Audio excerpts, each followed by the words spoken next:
Cool. So would you guys like to introduce yourselves then? Yeah, I can go first. So I'm Taona. I'm a first-year medical student here at Brasenose.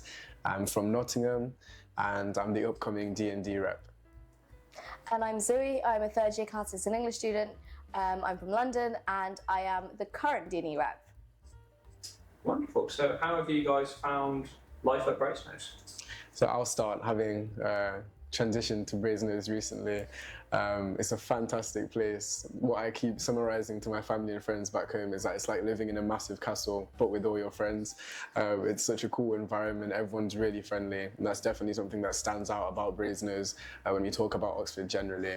And at the same time, you've got an amazing wealth of resources, an amazing community of really focused, really passionate people. And yeah, I can genuinely say, having been here only one term, I really feel like I've made my home here. I've definitely settled in. It's a great place. Does it feel like the term's gone quickly? Yeah, definitely.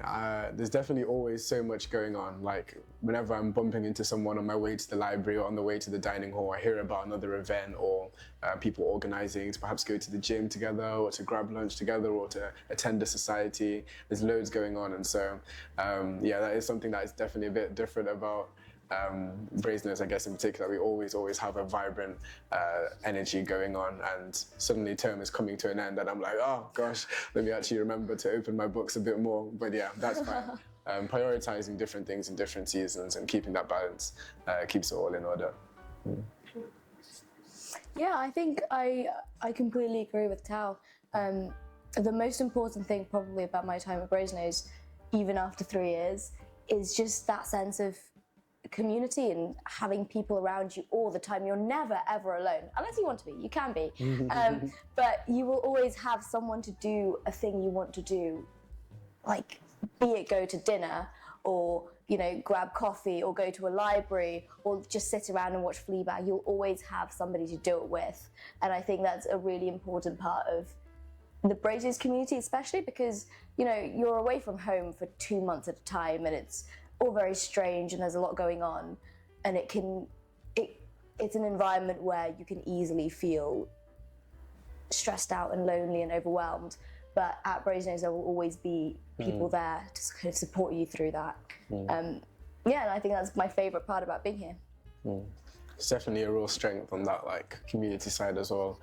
Coming in as a fresher, so as a first year, I was instantly made aware of what the different structures and support networks are, the students across each year that you can go to if you wouldn't like to go to more professional stuff immediately. You can go for welfare teas, you can grab a hot chocolate with someone. I recently walked an alpaca. There's loads of really cool things going on all the time, and honestly, I think that really makes a big difference in feeling settled in and reminding yourself that it's okay to not always feel the best at times.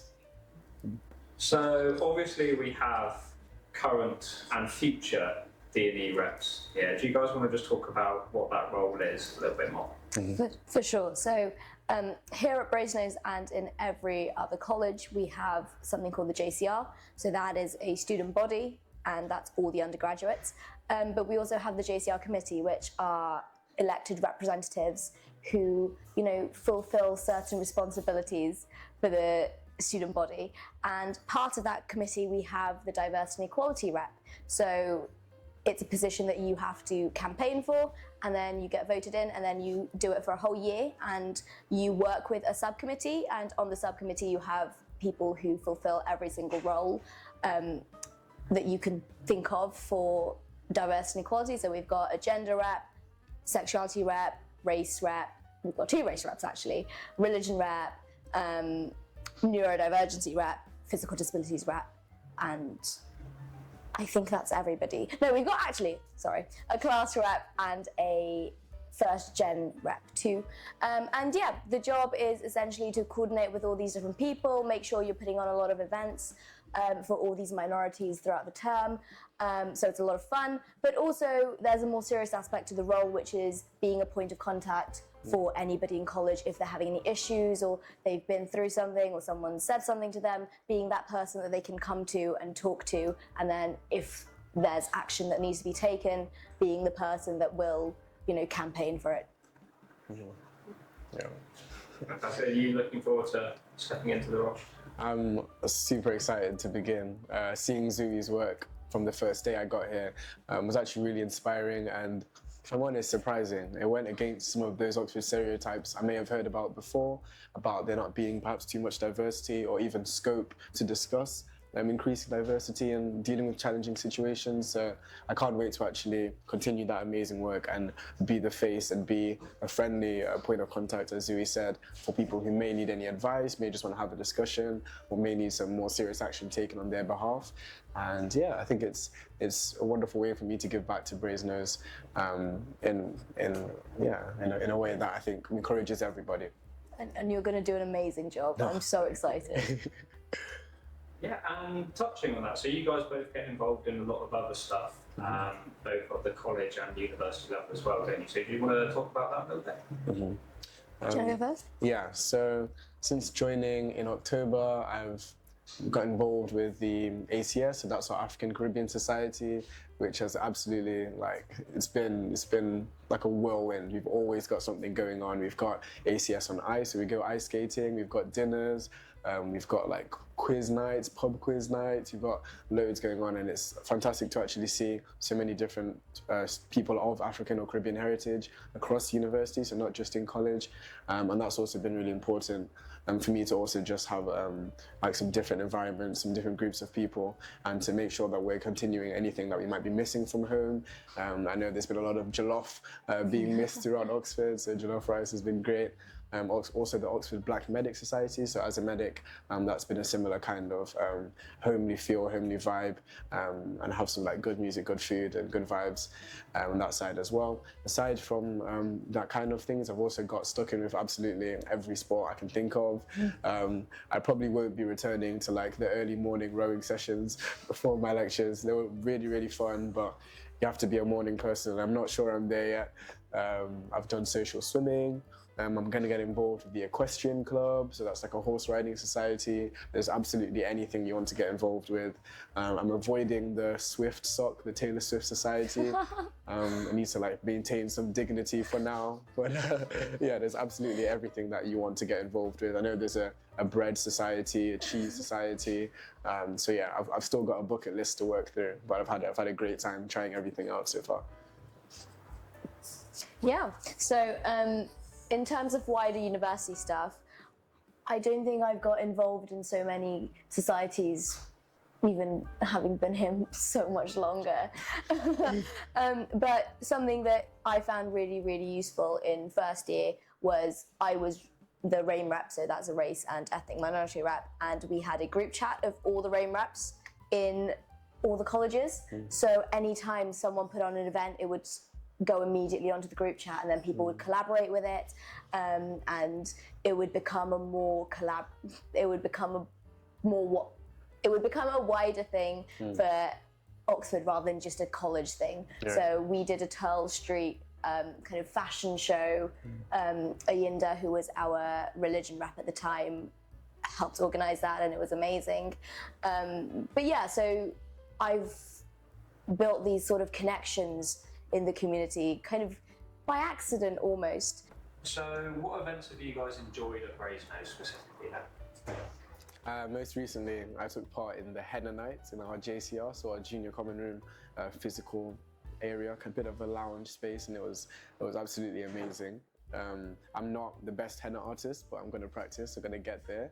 And I especially loved that all my friends came, regardless of what kind of background they were from. And people did ask, oh, is it a space for me to go to as well? And it was open invite. It was please do come. That was encouraged. And I think that definitely is true of Brasenose, that in all the diversity and equality events and initiatives that we pull through, the point is that we're doing it together. It's not a specific group trying to alienate others. It's always us doing things together for all of us. And yeah, I really enjoyed that. I think it was a great night. I just liked it. Yeah. So that is something that we've worked very, very hard to do this year, which is just encourage people to come to every event they want to go to and not feel scared that it might not be for them or that it's exclusive for a certain group, because that's not really what this community is about. This community is about sharing you know, our differences with each other and kind of celebrating that we are not all entirely the same, but we can enjoy and learn from each other.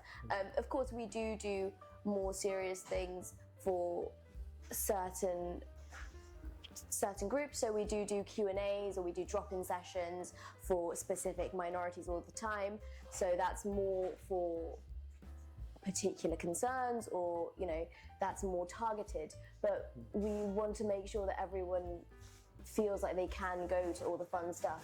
So the LGBT film nights, it's absolutely not just if you identify as LGBT, it's if you want to see a film like, you know, the half of it, or you know, you want to go watch a Bollywood film and you've never done that before, but you want to try it out for the first time. It's the events that I've tried to put on this year have been for everybody, and I'm so glad you enjoyed Henna Night.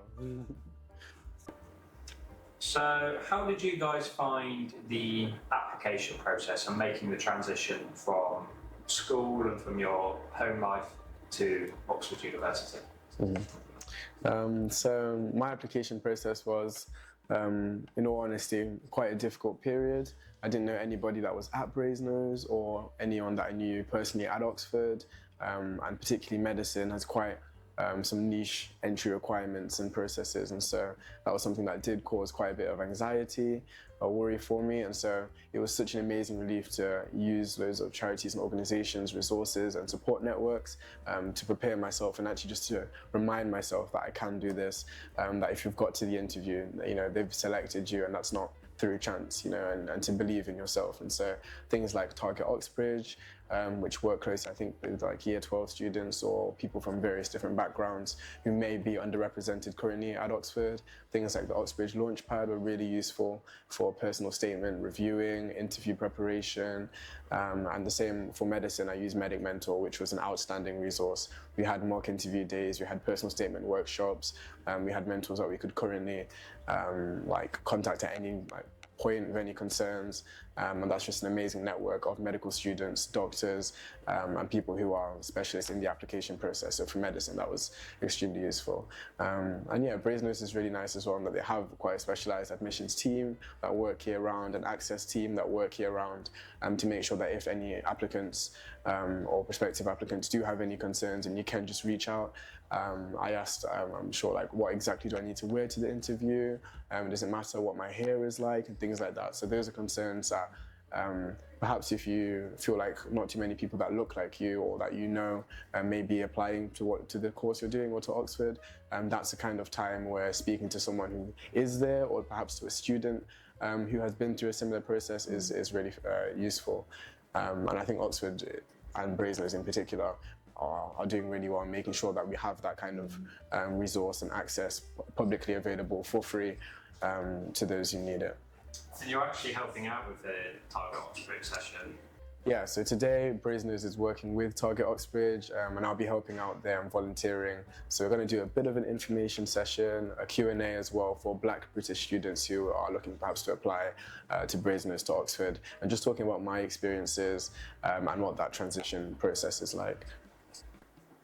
Yeah, so as Tao alluded to in what he was saying about how you can just email in and, you know, get in touch if you have any concerns, I have a personal experience with that. And essentially, after I got my offer, I had a moment of utter self-doubt, and I decided that Oxford just wasn't the place for me. I wouldn't fit in, I wouldn't be happy. I put in my options into UCAS and was definitely going to reject Oxford. I know, crazy.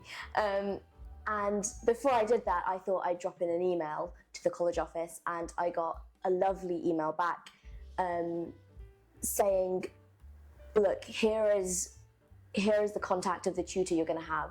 Just drop him an email. Obviously, no pressure to do whatever, do whatever you want to do, but please do get in contact with Llewellyn Morgan first. And I dropped him an email, and he sent me the most reassuring, kind of supportive email I've ever received in my life. And he put me in contact with my now college mother, and she called me, you know, we had a really long conversation, and it changed my mind. And now I'm sitting here, and I can say that it is the best decision of my life, probably. And I hate to think what would have happened if I had let that self-doubt, rule my decision making. And it would have, had Brasenose not showed me that I was being a little bit paranoid and overthinking massively. So yeah, that was my sort of journey to Oxford. And then when I got here, I found that yes, the community is a bit different to that in London, but that doesn't mean that you won't find people like you, and you won't find people who can get involved in the things you want to do. So for example, my best friend here, Nick, he's from Croydon. Every Diwali we get together and we cook for all our friends, and we make a massive dinner and we do sparklers, and it really reminds me that even though I'm not home, I have found people who will make it feel like I am. And on that point about self-doubt, that's something I would say to anybody applying. I think that is your self-belief and your self-motivation is going to be what does get you through that process at the end of the day. I definitely received all of the worry and perhaps second-hand anxiety about applying. Someone did actually say to me, "You don't look like an Oxford student." And for me, that was such an exclamation mark moment. I was like, what does an Oxford student look like? And it triggered a really intense period of reflection. And for me to realize, actually, I've got this offer, I've got this far, I've worked for this, I'm preparing for this. And yeah, going for it. So I would say that anybody who's unsure, if you don't apply, you're not going to get in at all. So yeah, please do go for it if you want to. Please don't be, intimidated by other people's comments and things. It is quite a difficult thing to achieve, and at the same time, loads of people applying, there just isn't space for everyone to get in. There's loads of really fantastic people that we just don't have capacity to take up as well. And so don't see it as a failure of yourself, but actually an achievement to go through that application process. No one is going to be losing anything by just trying. So that's something I'd say as well. So Brasenose, a lot like a lot of the other colleges out there, has the college family system. But then Jui, you also, as part of your role in D&E Rep, you set up the RAIN families. And we also have the international godparents, which is just college families by itself is quite a weird concept to a lot of people. So do you guys just want to talk about that, how you found those systems? Sure. Do you want to talk about college families? Yeah, I'll talk about telling my mum that I've met my mum. She was very confused when I sent that message during our Freshers Week. So we have college parents here, which are usually second years, and one of which will do your subject, and they are just there literally to, be a parent, perhaps not in such a formal way, but to just give you any advice, subject related, help you find your way around college, let you know what time dinner is and things like that. I know I definitely message my college parents perhaps way too often. They always have a DM from me just asking a question about something or for some notes on a certain topic that we're going over in our lectures, and it's honestly made the transition so much easier. And the fact that they are specific to your subject or perhaps from the same area as you, just makes it a really nice thing. And it's like you always have someone to go to, and that's another one of the things that Brasenose does so well, because that is not just a formality. I know my college parents have gone above and beyond, running from their accommodation to bring me something, or making sure that I'm being introduced to other people or friends in their year and my year. It is really that Brasenose culture that makes that system work so well, and it definitely is a real family. Yeah, so when I got here, I loved my college family. I thought it was really, really useful subject-wise, but also for creating bonds and connections. So when I became RAIN Rep in my first year, I really wanted to introduce a similar thing for people of colour at Brasenose. So we already had international godparents, which would be an added layer of college family for international kids. And they found it really, really useful in sort of creating some roots in Oxford, being shown, the best Thai restaurant, or, being told when the Diwali ball tickets launch. And I thought it would be nice to do something like that for home students of colour as well. So we set up the RAIN families, and our first year we had a significant amount of sign-ups. So I spent all summer trying to match up people with kids I thought would suit their hobbies, as well as kind of aligned with ethnicity because I didn't want it to be just race-based. So I did people who were compatible rather than just, you know, people who happen to come from the same country. And so I gave myself 2 kids, and I told everyone, look, there's no rules about how much you interact with these kids, but you know, whatever you feel like you can do for them, it would be lovely if you can. And it was super heartwarming to see how well people took to the system. So my own kids, we get together once a term, I cook for them, we sit around, we play music we all like in different languages, we talk about back home. And one of my favorite moments was when my college, so not my college son, my RAIM son, he has an accent, and he was talking about how some people give him a bit of a hard time over it. And before I was just about to get, you know, I was going to get in, I was going to fight his corner, I was going to tell him, look, if anyone gives you any trouble, come to me. But before I could get a word in, my RAIM daughter, you know, jumps in, she tells him, look, if that ever happens again, you tell me who it is. I will track them down. I will teach them that that is a horrible thing to do. And I was just watching these 2 first years find each other and realize that they had a bigger support network here than they thought initially. And I realized that that is exactly what I wanted from that system. And lots of other families I know, they also do similar things. There's a family that do hot pot every single term, which is amazing. I'm so jealous. And it's been very, very successful, I think. You